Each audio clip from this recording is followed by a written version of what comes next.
Ja, herzlich willkommen, hallo. Ich bin gerade dabei, diesen Kamin hier neu zu verfugen und deswegen dachte ich, ich zeige euch mal ein bisschen, worauf man da achten muss. Es gibt ja eine ganze Reihe YouTube-Videos auch schon, ja, die zeigen, wie man also so ein Sichtmauerwerk hier verfugt, aber ich muss sagen, das sind doch meistens eher Profis, die da am Werk sind und die wirklich sehr beeindruckend zeigen, wie schnell man sowas verfugt. Gerade für Anfängerinnen und Anfänger ist das oft nicht so wahnsinnig hilfreich, weil so schnell bekommt man gar nicht mit, wie man das macht. Und ich bin wirklich ein Anfänger. Das ist das erste Mal, dass ich eine solche Wand verfuge. Und ich habe hier mal schon die eine Seite soweit fertig, dabei gewisse Erfahrungen gesammelt. Und ich dachte, ich erzähle euch einfach mal ein bisschen, worauf man als Anfängerin, als Anfänger da besonders achten muss. Ja, also vielleicht erstmal zur Vorbereitung der Wand. Das ist ehrlich gesagt die meiste Arbeit von allem und auch die blödeste Arbeit von allem, weil dieser Kamin war auch noch zusätzlich verputzt. Der war also nicht nur verfugt, sondern hatte auch noch eine dicke Putzschicht drauf. Wir haben das alles abgeschlagen. Das hat Stunden gedauert, war eine sehr, sehr dreckige und unangenehme Arbeit, und ich muss sagen, ich würde mir wirklich nach dieser Erfahrung sehr gut überlegen, ob ich das für eine große Wand tatsächlich machen würde. Ja, weil das ist wirklich, wirklich sehr, sehr viel Arbeit. Das Ziel ist, es wird immer gesagt, also man muss eben den alten Mörtel aus den Fugen herauskratzen. Ja, und das Ziel ist immer, wird gesagt, so 1,5 Zentimeter ungefähr sollte man in die Tiefe gehen, damit dann der neue Mörtel auch in der Fuge hält. Wenn man zu wenig rauskratzt, ja, wenn es nur so 5, 6 Millimeter sind oder so, dann hält einfach der neue Mörtel nicht gut. Der braucht eine gewisse Dicke. Ich habe allerdings festgestellt, wenn es mal nicht 1,5 Zentimeter sind, sondern vielleicht nur 1 Zentimeter oder sowas, dann geht das auch. Aber wichtig ist, dass eben überall wirklich die Fugen frei sind, ja, sodass man den neuen Mörtel hier auch hineinbekommt. Ansonsten ist eigentlich gar nicht viel zu tun. Alles, was natürlich lose ist, muss man entfernen. Und wie aufwendig das ist, muss ich sagen, diesen Mörtel hier rauszukratzen, das hängt auch sehr davon ab, was hier für ein Mörtel verwandt wurde. Ja?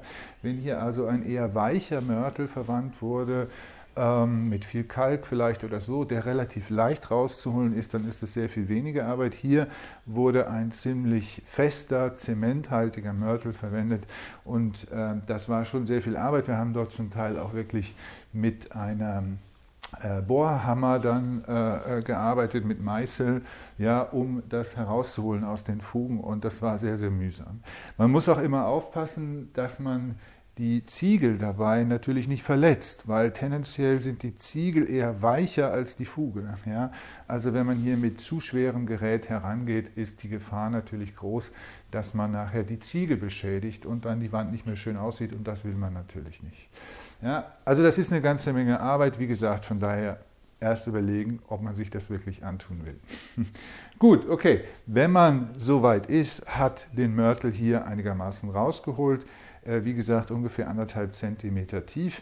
Dann ist natürlich der nächste wichtige Schritt, erstmal mit einem Handfeger, irgendwas Altem, das sehr sauber zu machen. Ja, so sauber es geht, sodass wirklich der ganze Staub, das ganze Mörtelgekrümmel aus den Fugen und so raus ist. Sonst haftet der neue Mörtel darin nicht. Ja?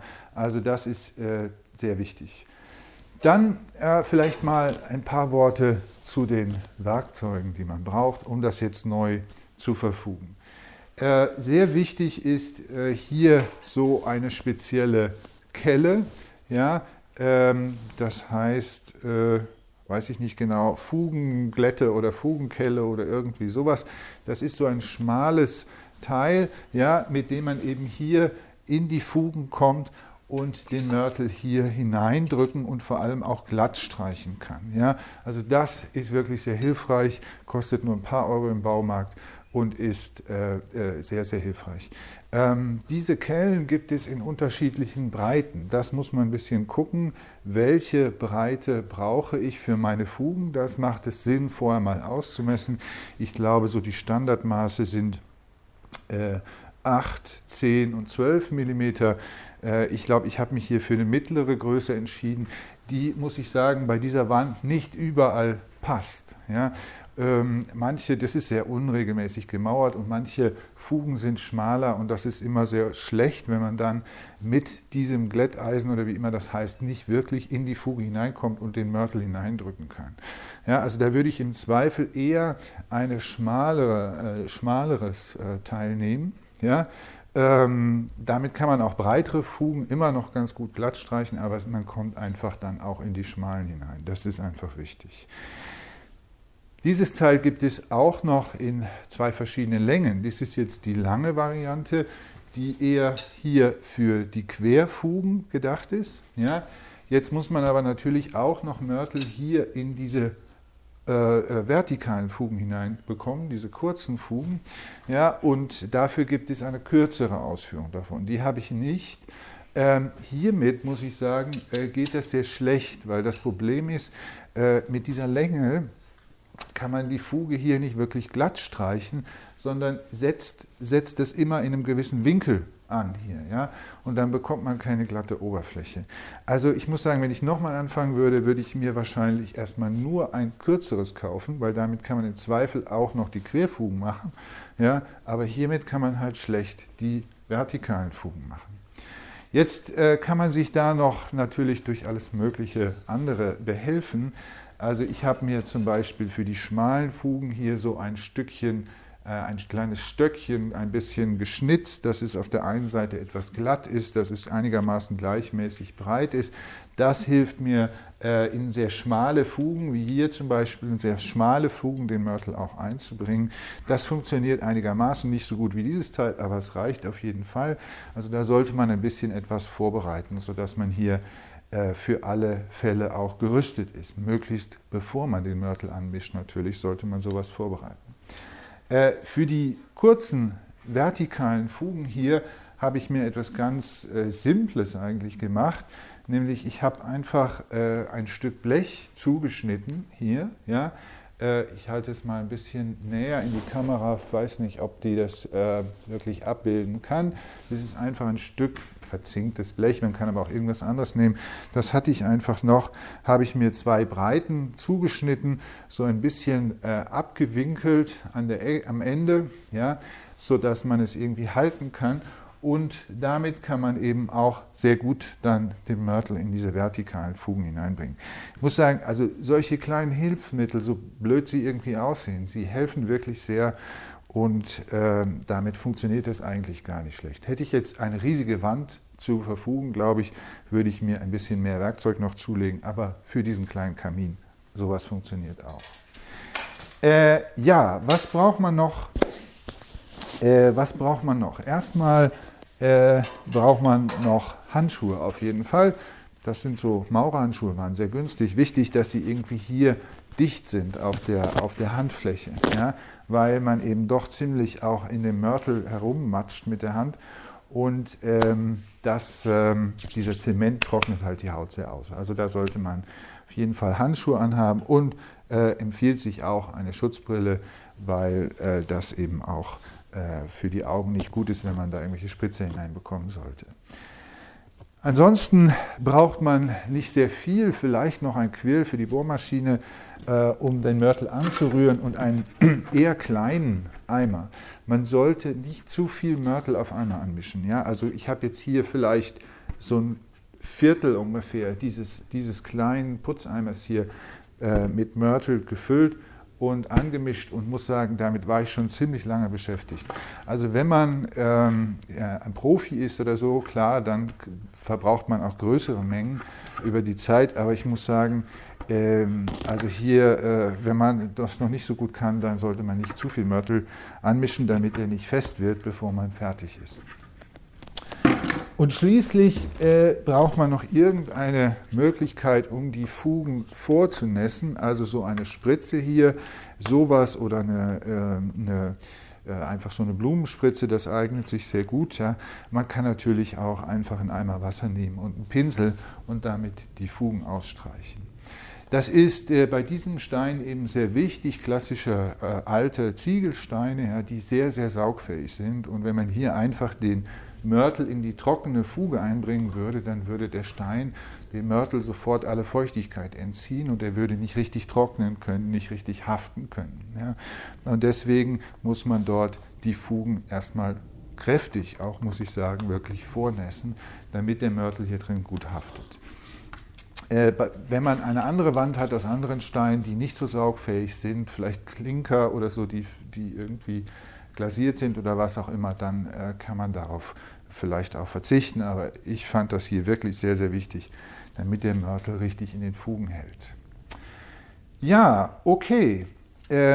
Das vielleicht erstmal zu den Werkzeugen, die man so braucht. Wie gesagt, man muss ein bisschen improvisieren, auch manchmal. Ja. Ach so, doch, ein ganz wichtiges Werkzeug habe ich noch vergessen.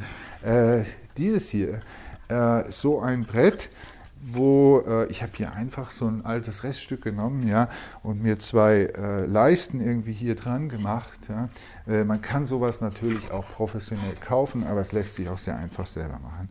Die Idee ist hierbei, und das ist wirklich sehr, sehr hilfreich, die Idee ist hierbei, man macht hier einfach einen Klecks, größeren Klecks Mörtel da drauf und dann hält man dieses Brett hier genau an die Fuge, ja, und kann dann mit diesem Fugeneisen hier jeweils eine Portion Mörtel hier in die Fuge hineinschieben. Ja. Hier an der Seite kann man auch so rum arbeiten, also muss man die Hände wechseln, ja, aber so rum. Das ist sehr, sehr hilfreich und das sollte man auf jeden Fall sich auch vorbereiten. Einfach so ein Brett, man kann vielleicht sogar diese Leisten weglassen, weil der Mörtel eigentlich nicht so leicht runterfällt. Nur so eine ganz glatte, man könnte natürlich auch so eine Glätte nehmen, ja, und die einfach halten aus Metall, ja, und darauf einen Batzen Mörtel machen. Aber das ist doch ziemlich glatt eben und klein und die Gefahr, dass der Mörtel dann zur Seite runterrutscht oder so, ist relativ groß. Deswegen so ein Brett auf jeden Fall sehr, sehr hilfreich. Gut, das erstmal zu dem Werkzeug, was man braucht. Und jetzt werde ich ein bisschen den Mörtel anschauen und die Konsistenz vor allem des Mörtels, die ist sehr wichtig. Ja, okay, ich habe jetzt mal den Mörtel hier vorbereitet. Ich verwende hier ganz normalen Universalmörtel, heißt das, glaube ich, den man sowohl zum Mauern als auch zum Verfugen verwenden kann, sogar zum Verputzen auch noch. Das war für mich ganz praktisch, weil ich hier auch noch so, sieht man vielleicht, einzelne Stellen hatte, wo vorher der Ofen angeschlossen war, wo ich also eine Öffnung ausmauern musste und da kann ich denselben Mörtel verwenden, den ich auch zum Verfugen verwende. Hätte ich jetzt ein größeres Projekt, eine größere Wand, dann würde ich vielleicht da nochmal mich erkundigen, was es dort noch für spezielle Fugenmörtel gibt. Dieser Mörtel ist relativ fest, der ist wirklich mit einem relativ hohen Zementanteil hier und ich glaube, wenn ich den nochmal aus den Fugen rausholen müsste, ich hoffe, das wird nie der Fall sein, das wäre dann sicherlich sehr viel Arbeit. Da würde ich mich vielleicht dann bei einem größeren Projekt nochmal umschauen. Aber hier verwende ich diesen Mörtel. Wichtig ist jetzt, also ganz normalen Zementmörtel, ja, wichtig ist jetzt, dass man die richtige Konsistenz hinbekommt. Wie man hier sieht vielleicht, ja, ist dieser Mörtel relativ trocken, er ist fast noch krümelig. Ja. Und das ist wichtig, damit er wirklich auch in den Fugen bleibt und nicht zusammensackt. Wenn er zu flexibel ist, würde er in der Fuge zusammensacken und man hätte kein schönes Fugenbild und außerdem die Gefahr, bei einer Außenwand vor allem natürlich schlimm, dass dort Wasser eindringt, dann in die Fuge und die Fuge zerstört auf Dauer. Ja, deswegen relativ trocken, relativ wenig Wasser. Erdfeucht heißt es, sollte der sein. Da hat man ein bisschen eine Vorstellung, wie feuchte, krümelige Erde. Allerdings, also der ist sogar fast schon vielleicht ein bisschen zu feucht. Also es ist manchmal wirklich eine Frage von wenigen 100 Milliliter plus minus oder so, dass das irgendwie die richtige Konsistenz ist. Aber das funktioniert hiermit ganz gut. Wichtig ist, dass trotzdem, wenn man jetzt hier so in der Hand so einen Klumpen bildet und drückt, dass der nicht auseinanderfällt, dass der schon seine Form behält. Ja? Also sonst ist er zu trocken. Aber wie gesagt, das Problem ist, glaube ich, eher nach meiner Erfahrung, dass man ihn zu feucht macht, als dass man ihn zu trocken macht. Genau, also das zum Mörtel, wie gesagt, nicht zu viel anrühren, man braucht nicht viel und sonst wird er fest, bevor man fertig ist. Jetzt eine Sache noch, das kann man wahrscheinlich nicht sehen, ich habe hier unten noch ein Brett hingelegt, ein sauberes Brett an die Wand geschoben, ja, weil was immer passieren wird, das lässt sich überhaupt nicht vermeiden, ist, dass hier bei dem Verfugen immer auch Mörtel nach unten fällt. Ja? Es fällt immer auch etwas daneben aus der Fuge raus und so weiter. Diesen Mörtel kann man im Prinzip wieder verwenden. Das ist kein Problem, den kann man einfach dann aufsammeln, mit neuem mischen und wieder weiter verwenden. Aber nur dann natürlich, wenn man hier einen sauberen Untergrund hat. Deswegen ein altes Brett, eine Pappe, irgendetwas unten hinlegen, das macht auf jeden Fall Sinn. Gut, ja, jetzt fängt man an, das in die Fugen einzubringen. Und jetzt gibt es da verschiedene Schulen. Die einen fangen mit den Querfugen an, die anderen fangen mit den senkrechten Fugen an. Ich habe mich jetzt hier entschieden, eher mit den senkrechten Fugen anzufangen. Das muss man ein bisschen ausprobieren. Hier sind diese senkrechten Fugen sind zum Teil relativ breit und wenn man jetzt hier die Querfugen ausfüllt, dann fällt der Mörtel dort immer runter, wo die senkrechte Fuge noch nicht gefüllt ist. Deswegen habe ich jetzt mir angewöhnt, immer damit anzufangen, aber das kann man so und so machen. Jetzt habe ich ja schon gesagt, normalerweise würde man hier dieses Brett nehmen, würde hier etwas Mörtel drauf tun, dran halten, reinschieben. Das geht natürlich nicht bei den senkrechten Fugen, weil der Mörtel würde hier runterfallen. Ja? Deswegen gibt es da ein bisschen eine andere Technik, wo man dieses Brett nicht zu braucht. Und es ist eigentlich ganz einfach. Man nimmt einfach ein bisschen Mörtel in die Hand, nicht zu viel. Ja? Nimmt das so in die Hand und jetzt nimmt man sein Fugeneisen oder was auch immer und sticht hier so ein kleines Stückchen Mörtel ab, ja? Und führt den zwischen dem Zeige und dem Finger und dem Daumen hier, führt das hier so raus, sodass man nachher auf dieser Kelle so ein Stückchen, sozusagen einen schmalen Streifen Mörtel sitzen hat. Und den kann man jetzt meistens zumindest, ja, hier so quasi senkrecht dann einbringen in diese Fuge. Ja. Wie gesagt, bei mir mit diesem langen Ding funktioniert das nicht sehr gut, deswegen nehme ich hier diese kurzen Teile, die ich mir da gemacht habe. Auch das geht eigentlich erstaunlich gut. Man nimmt also hier einfach so ein bisschen Mörtel, wie gesagt, zwischen den Fingern durch hier drauf und klebt das hier hinein in die senkrechte Fuge. Ja? So. Da sieht man schon, dabei fällt immer etwas runter, gerade wenn man hier so breite Fugen hat wie ich. Das lässt sich nicht vermeiden, ja, aber das kann man eben nachher wieder verwenden. Genau. Also ungefähr auf diese Weise füllt man dann erstmal die senkrechten Fugen aus. Man kann auch mit den horizontalen anfangen. Das muss man ein bisschen ausprobieren. Eine Sache, die ich noch vergessen habe, genau, das habe ich gemacht, als die Kamera aus war. Ich habe eben, wie schon gesagt, die Fugen alle hier, vor allem die senkrechten, aber auch die waagerechten, ziemlich kräftig vorgenässt mit dieser Spritze hier. Das ist wichtig, damit der Mörtel auch in diesen Fugen auch hält. Ja, okay, dann werde ich jetzt mal hier noch die anderen senkrechten Fugen auffüllen. Und dann zeige ich, wie das mit den vertikalen geht. Also immer ein bisschen, nicht zu viel, hier durchführen, sodass man so eine Wurst hier drauf hat und dann ausfüllen.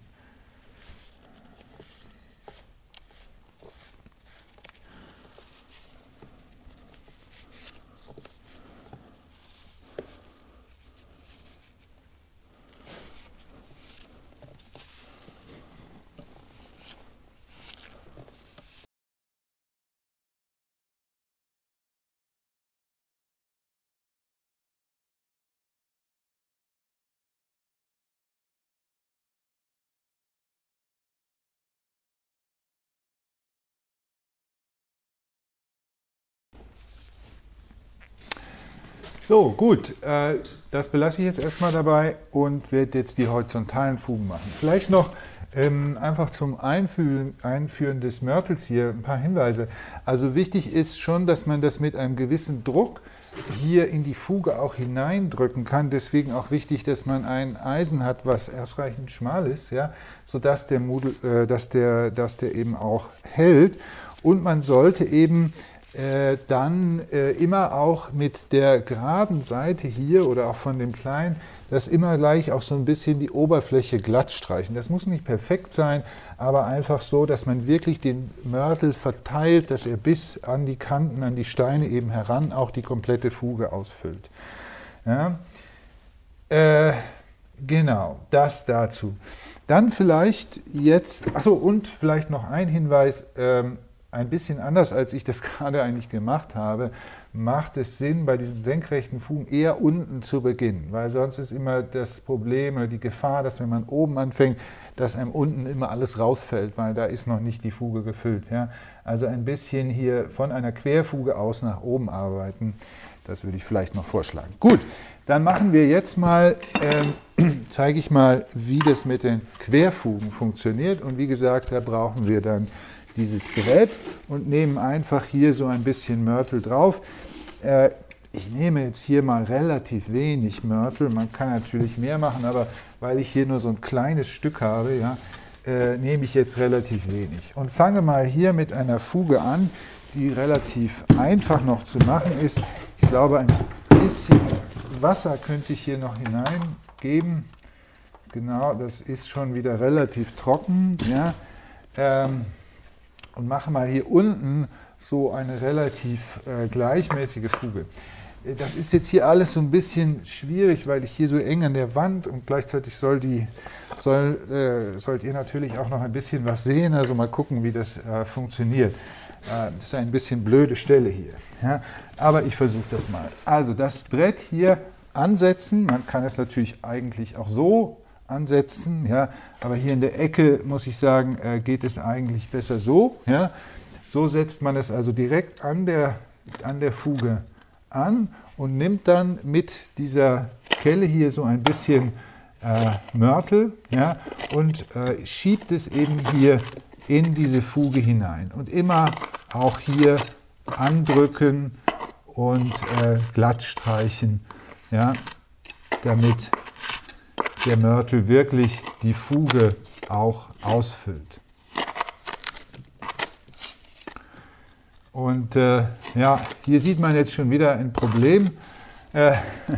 Ich habe eben diese senkrechte Fuge hier habe ich noch nicht aufgefüllt und jetzt sieht man schon das Problem, hier fällt es immer runter. Ja, das hätte ich jetzt besser gemacht oder hier oben angefangen mal. Aber wie auch immer. Ich zeige jetzt einfach mal, wie ich diese Fuge hier weiter auffülle. Vielleicht noch eins, ich mache immer, es gibt ganz verschiedene Fugenbilder, die man hier erzeugen kann. Man kann zum Beispiel nachher irgendetwas Rundes nehmen, ein abgeschnittenes Stück Gartenschlauch oder so, durch die Fugen ziehen, sodass sie so eine leichte Wölbung nach innen bekommen. Man kann auch ganz verrückte Muster da reinmachen und so weiter. Da gibt es ganz, ganz tolle Sachen. Ich mache es hier sehr, sehr einfach. Ich streiche es einfach hier mit glatt, sodass es ungefähr so vielleicht 1-2 Millimeter hinter den Stein die Fuge sitzt, also ein bisschen optisch zurücktritt. Das ist bei dieser Wand relativ schwierig, weil sie, wie gesagt, sehr ungleichmäßig gemauert ist. Ja, und dadurch stehen einige Steine weiter vor, andere sind weiter zurück. Man muss dann immer ein bisschen entscheiden, wonach man sich jetzt ausrichtet. Aber das funktioniert eigentlich ganz gut, gibt ein ganz schönes Fugenbild. Ja. Also ich mache jetzt noch diese eine Fuge hier mal weiter. Wie gesagt, man schiebt es immer hier rein und zieht es glatt. Jetzt brauche ich ein bisschen neuen Mörtel. Wieder.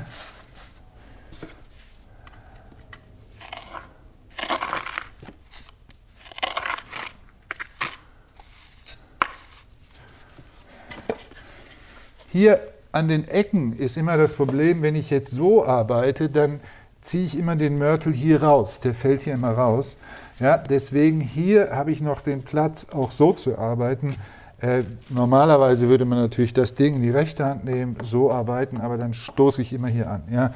Deswegen habe ich das hier andersrum gemacht, aber hier an der Ecke mache ich es jetzt so rum, sodass ich eben hier eine einigermaßen saubere Ecke mit hinbekomme. Wobei diese Seite muss ich natürlich später noch verfugen. Das fülle ich jetzt noch nicht ganz auf, ja, aber versuche hier eine einigermaßen saubere Ecke hinzubekommen. So,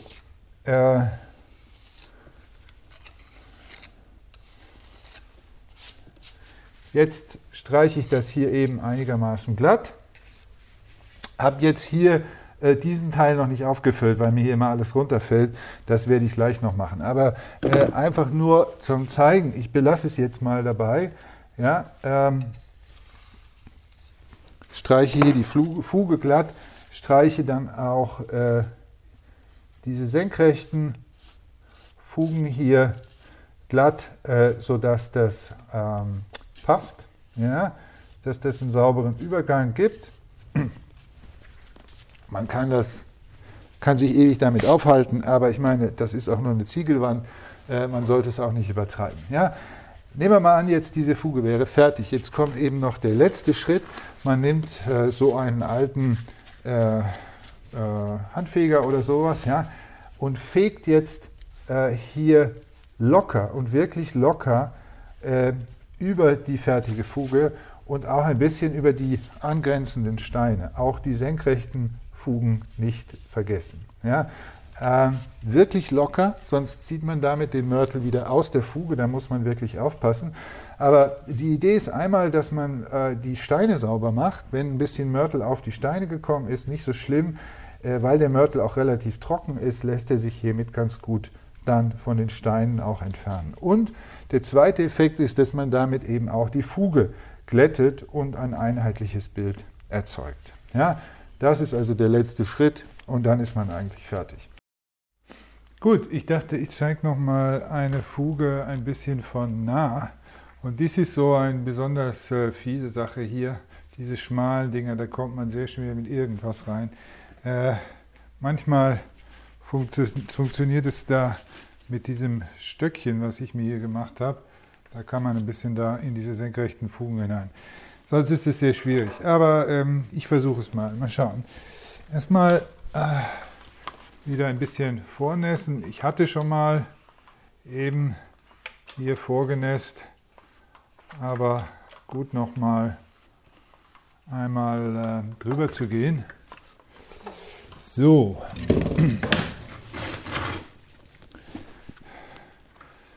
Ja, wie gesagt, ich mache ja immer erst die senkrechten Fugen, habe aber doch gemerkt, dass wenn hier was drunter ist, ist es irgendwie sehr praktisch, deswegen, damit es da nicht immer rausfällt.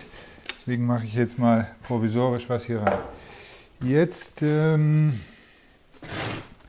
muss ich mal schauen, wo dieses Stöckchen hin ist, was ich eben noch hatte. So, ja, jetzt habe ich das Stöckchen wiedergefunden. Jetzt versuche ich mal, was hier in diese Fuge hineinzubringen. Auch da ein bisschen was so drauflegen und versuchen, ohne dass es runterfällt, hier reinzubringen. Das ist immer etwas schwierig. Diese Fuge ist jetzt noch etwas breiter als andere, die ich auch hatte. Da geht es noch einigermaßen, aber man sieht schon, es ist wirklich schwierig, hier etwas einzubringen, ohne dass es wieder rausfällt. Aber naja, das sind hier, wo diese kleinen Steine eingesetzt wurden, das ist sehr schwierig, muss ich sagen. Das ist wirklich schwierig. Hier brauchte ich eigentlich noch was Schmaleres.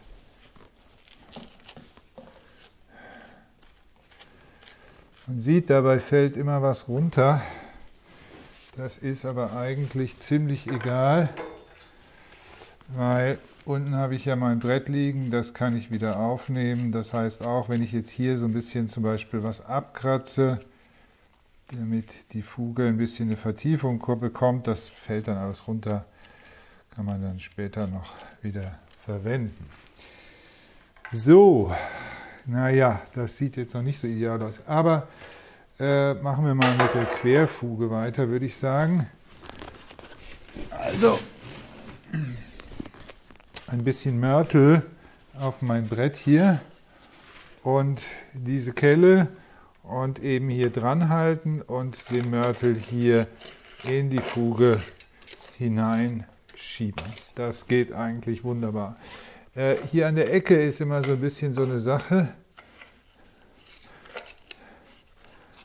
Da muss man immer drauf achten. Hier habe ich jetzt ein bisschen viel, das kann ich wieder so rauskratzen. Aber da muss man immer gucken, dass man hier an der Ecke so arbeitet und da nach da, ja, oder so rum. Aber nie so, weil dann schiebt man immer den Mörtel da natürlich raus. Ja, also das geht jetzt mit der Kamera sehr schlecht, das hier rüber zu machen. Ja, das muss ich gleich mal machen. Schiebe ich mal weiter, mache ich mal hier weiter diese Fuge. Ich zeige auch nochmal, wie gut das eigentlich funktioniert.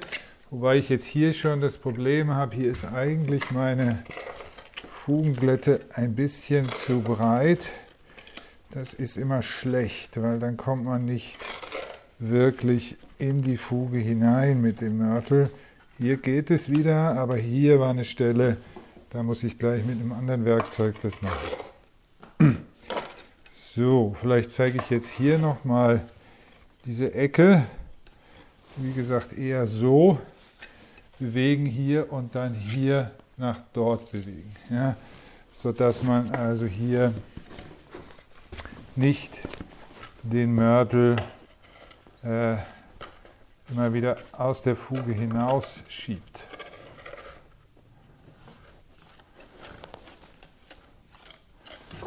So und